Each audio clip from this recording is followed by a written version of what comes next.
September, when rates get cut, for every 0.5%, they decrease, 5 million new buyers enter the market. So my question for you is, with rates being at 6.6 right now, the market kind of in this stagnant sort of not really growing, not really receding nationwide. Does it make sense for rates to come down 0.5%?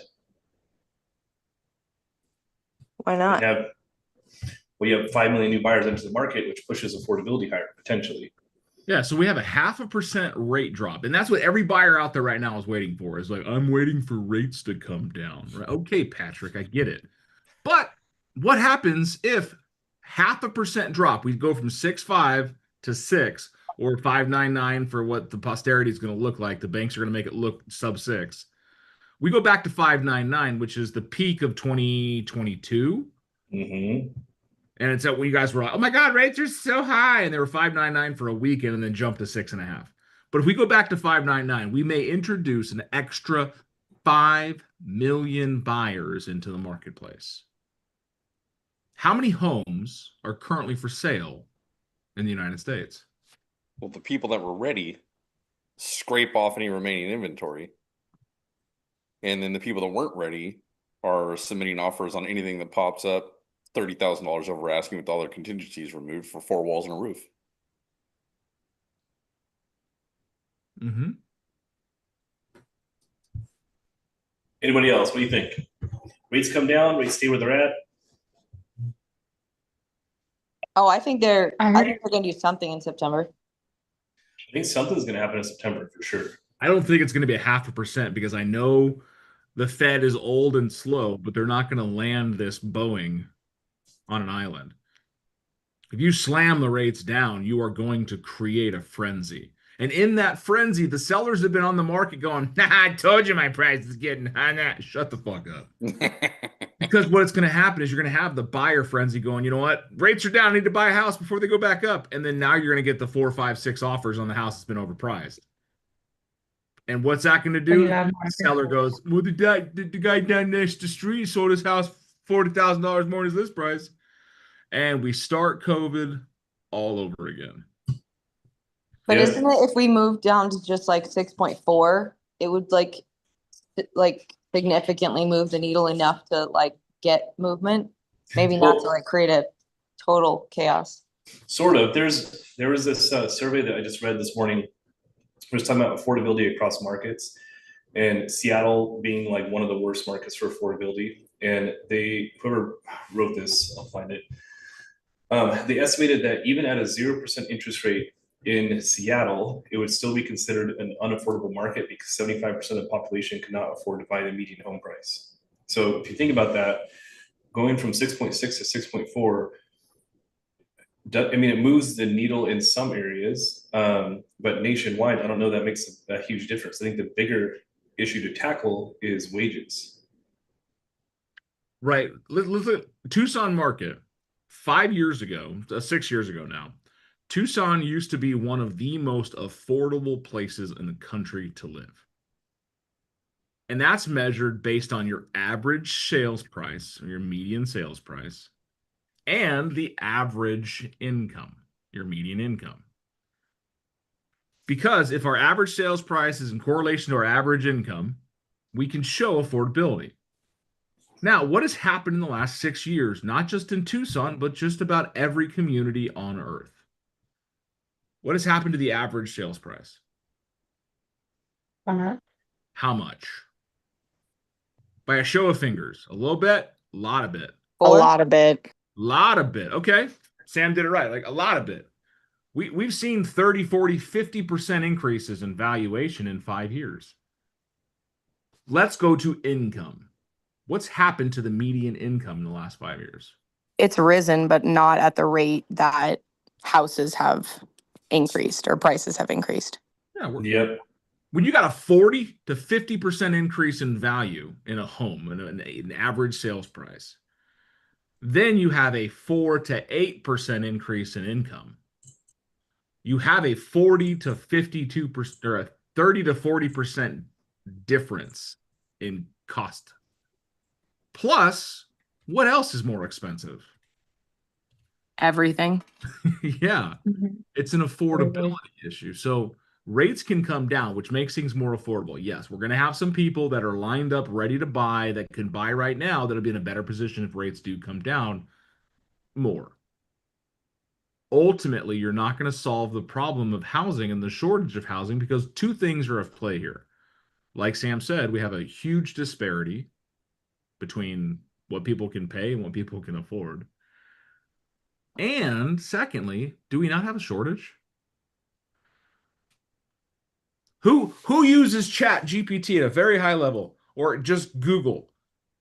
How many homes are for sale in the United States? Let's find out. Hold on. You can type faster. So while we're looking this up, one thing that I find is interesting is in the past 10 years, so 2015 to 2025, we've seen a 40% increase in rent. So you think about like your buyer right now that's saying wait for rates to drop or stagflation or whatever else, and they want to continue renting. Does it still make more sense to buy a home or does it make more sense to keep renting? Great question. Active So listings. Oh, that's okay. So we have 1 million to 1.16 million according to Realtor.com and Redfin. Yeah, 1.54 million total. The Wall Street Journal put this out. And here's the thing. If 5 million buyers come into the marketplace, I am not a mathematician, but I can tell you that those numbers don't add up. You got 5 million. Okay, everyone, in one hand, you have 5 million. Hold your 5 million. In the other hand, you have 100. You got a 1.5 million. Which one is bigger? 5 million. Now, supply and demand says what? When supply is up and demand is down, prices retract because we have a surplus. We have too much to give away. But if supply is down, meaning some scarcity, and demand stays relatively high, what can we then do? Jack prices. Why do you think Ferrari sells more expensive cars than Toyota? Who sells more cars? Toyota. Now, do you want a Ferrari? Yeah, hell yeah, I do. They're desirable. But if Ferrari made as many cars as Toyota did, could Ferrari charge $1 million per car? No. Could Ferrari keep their quality as high? No. And could people think that Ferrari was an established luxury brand, or is it just another commune brand like Toyota? So let's look at that. In the housing market, do we have Toyota builders and Ferrari builders? KB Homes, do they build a ton of houses? That's a good point. Not that much in San Diego, but yes. Ton of houses, right? They build millions. There's new builds all the time. They're building another million homes. But even if we had a bunch of Toyota builders out there slamming some houses in the ground, we're going to have, one, a reduction in quality because we saw that during COVID anyways, didn't we? And two, we still have a shortage. That's why Toyota can still sell for $50,000, $60,000, $70,000 a vehicle. Because there's still a value in people's mindset, like this is something I need, and there's not a ton of them, so I'm going to pay the premium. If rates go down, we will be able to have a conversation. Hey, Sam, got a buyer interested in getting qualified. Check them out. Sam's like, great, rates came down. Fantastic. Now they're more incentivized to do so. If rates come down a lot more, do you think we're the one that has to tell Sam we got a buyer? Or do you think the buyers are all, I just want to buy something?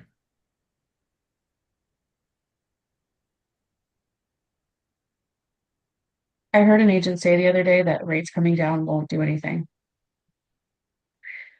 And I don't know how I feel about that, but hearing this conversation, I would love to know how many sales that person did last year. It won't do anything in like what was the What way? context of that? the context, it was kind of like what we're talking about, like the price of home continue to go up where the level of income for people isn't, and also the cost of living is just exorbitantly higher in California. Like, it's affecting a lot of our first time home buyers, and so it's just the price of homes and then everything else that encompasses their lifestyle. So I I hear a lot of people that are around, it's specifically in San Diego, like, I don't want to be house poor. I want to continue my lifestyle. And they're paying like, I have friends that are paying 4 grand in rent and they're happy paying that, but but taking on a mortgage is like, let's not even talk about that. And so I think it's particularly for people in California, it's like a lifestyle change that they don't necessarily want to take on.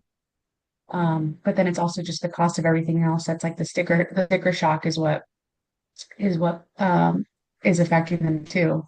So It's that like was kind people of the conversation. don't want to commit, you mean? Like they're scared to get in, like they can feel like, oh, it's easier for me to just get out of a lease than to like get out of a mortgage. We have we have a lot of parents in San Diego who don't want to grow up. And that's kind of like the conversation. I feel like a lot of people in San Diego and California, they're like, oh, I don't want to be house poor. I want to continue my lifestyle, but they're paying like 3,500, 4,000 a month on rent. And interest rates dropping. It's like, okay, cool, but I'm still gonna be house poor. Well, part of it has to be The average you're mortgage. you're 28 years old, but you may not be able to live in San Diego anymore. Like you Mhm. might have to go inland a little bit or go to Visalia or 4,000 a month in Yeah, Visalia and gets you a dope house. yeah. I'm gonna fact check something really quick, but there was this title rep that put a class on a few weeks back that I was part of, and they were talking about net worth between renters and homeowners, just as a median. I'm going to fact check it because what she said was there was a 400% increase between a renter and a homeowner. When people say they don't want to be house poor and they're renting, you increase your net worth by 400% by owning a home. But let me fact check that though. I mean, check it. owning, you get tax deductions and you get equity gain. Those are Mhm. things you get as a renter. It doesn't make sense to own for everybody. And that's true too. And that's okay. Yeah. If your lifestyle says you want to rent, you want the freedom and all that stuff, that's okay. I love those people because you're paying for my future.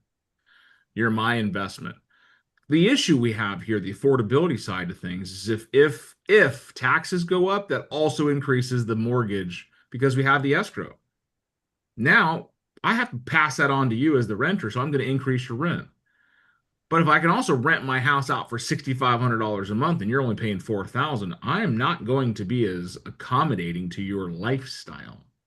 Well, and HOA fees going up, like there's all kinds of stuff goes up.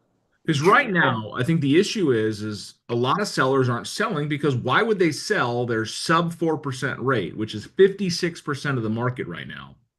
Mhm. 56% of loans are under 4%, meaning more than half. Of that, probably 20 to 25% of those are sub 3%. Why would I get rid of that to get a different house that doesn't substantially improve my lifestyle? Dan, can I touch on that for a sec? Yeah. I know we have some newer agents on here. And I used to bump into that quite a bit. I've got a 2.5% interest rate. Yeah, well, you have a 2.5% interest rate on your home that you owe, $300,000 on or whatever, but you have $70,000 in consumer debt at 17%. So instead of looking at their interest rate, I try to show them their blended rate and then what their rate would be if they sold that home and either downsized or whatever, paid off that debt with the equity, if there is equity, and then kind of consolidate that debt on their own, and then they could write off the taxes on that remaining debt that they had to consolidate to do so. Yeah. If that's That- the That sounds like a really great strategy. Jim, how do you bring that up to these sellers? Do you ask them just straight out, do you have any debt? Large hammer. Okay. you can borrow mine. I was gonna say, I mean, these are Jim's Wait, right. what? These are opportunities for education, deeper dives. Like we talk about value proposition a lot, and it's like how many agents out there are having these kinds of broader conversations. I Yeah. mean, obviously we're cautious about like get with your tax professional or financial advisor on some of the specifics. But yeah, I mean, I literally had a conversation with someone yesterday where she was like, I've been trying to build and I just can't, do this or that or whatever. And we had a conversation about all kinds of stuff and ways that she can like leverage equity in this, or and she talked about debt and like the cost of it monthly, and I was like, well, have you talked to a lender about being able to wrap some of that into one of these new loans? And she's like, I didn't even know you could do that. Literally got a text last night, you guys, in like all capital letters. She's like, thank you so much, like I literally owe you everything. I've been trying to do this and now it looks like we're going to be able to break ground with a construction loan in 6 months. Yeah, no, It's that's like, now awesome. you don't think that that person is literally gonna Yep. like send me everybody that they know? Let's go. Why do people buy houses, right? Why do people buy houses? I would say the number one reason is, we need a place to shelter. Key word in there. I loved it. Need. Because they want. Need. One word. Why do people buy houses? They need. Mm. They need to for their lifestyle. Because we can say this, we've talked about this before, right? I could live at my mom's house. I could live under my dad's roof. They can pay the bills, and I could just have a smaller footprint, live in the one bedroom, and just live in that small space, and it would save me tens of thousands of dollars a month. But I don't. My lifestyle dictates my need. I have 5 kids, a dog, 2 cats. I can't live in my dad's spare bedroom. So I need a home. If the why is big enough, the math doesn't matter. But I love that you guys are bringing up the opportunity to look at the whole picture. Blended rate, great conversation. Hey, raise your hand if you got credit card debt. I'm not going to judge you, right? All of us do. Might be $500, might be 50 grand. We don't know. But so do the consumers in this world. We all know, because if I look at the statistics in the last 2 years, consumer debt, credit card debt, has risen 170%, which means everybody.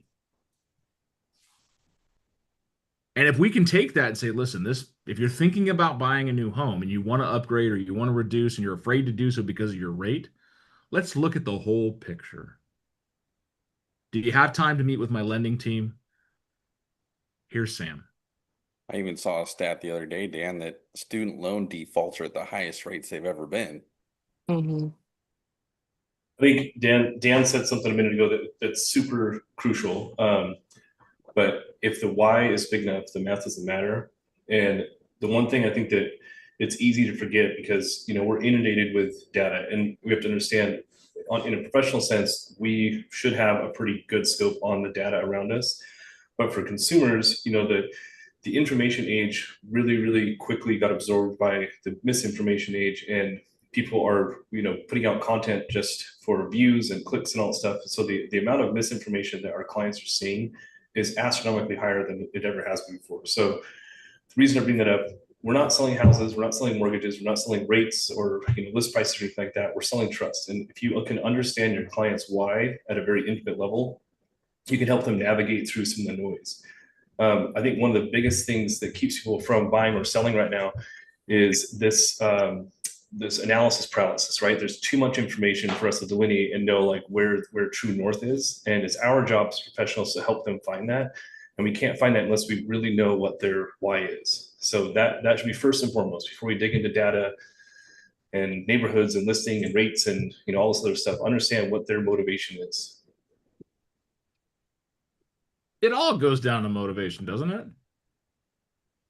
Tell me what you're trying to accomplish so that I can help you get there. Period. And then getting curious about the other aspects of the conversation, the other aspects of like their bigger picture.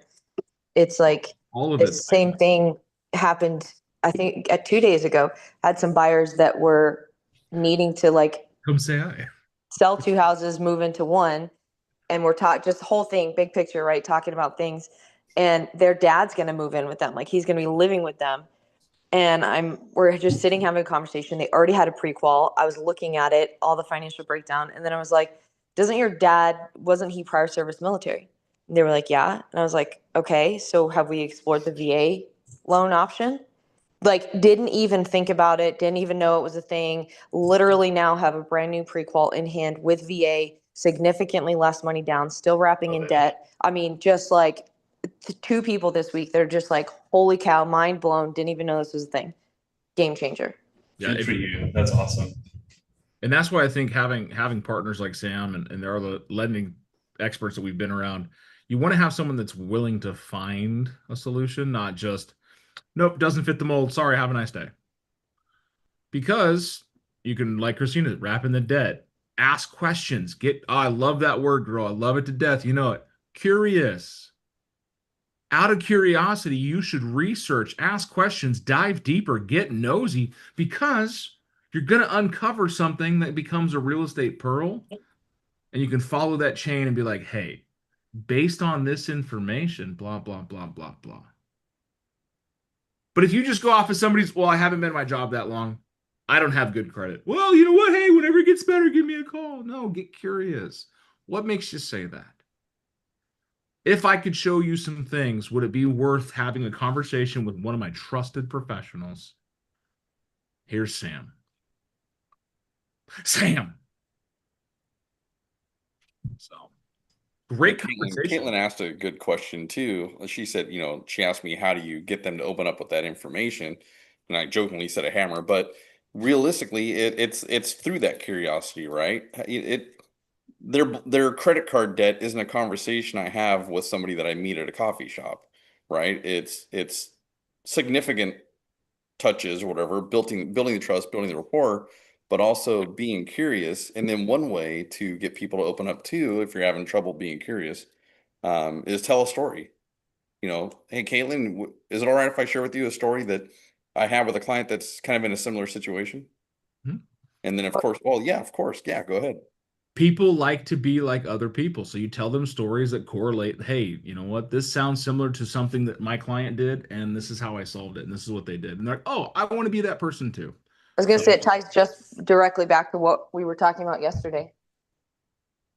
It's almost like these calls all intermingle. So if you missed yesterday, guys, on the YouTube channel, you can check it out under my lives. If you've missed it so far today and the 4 times that I've put it on the chat, join our WhatsApp group. You guys asked for a community and vibe where you could connect outside of this call. There it is. It's in WhatsApp. No, we're not scamming people, but I like it because I was forced to use it by my office. So now this is where we're going to be doing it. Any other questions, comments, thoughts, concerns? Oh, look, we got one more join request. Erica, look at that. Did you get mine? I got yours up first, Jess. I think you were like, it goes Lydia, then Caitlin, then Jessica. So you're third. Technically, you're fifth because I added Mikey and Christina when I built it. Wow. And go through. Wow. I just added something in the chat. It's a short 60-second clip of a book that I'm listening to, and it was exactly what you guys were talking about yesterday. Hey, I deleted it from the chat. I've put it in our WhatsApp group. Boom, Anthony, in your face. You know what we call that? We call that carrot. Go find the carrot.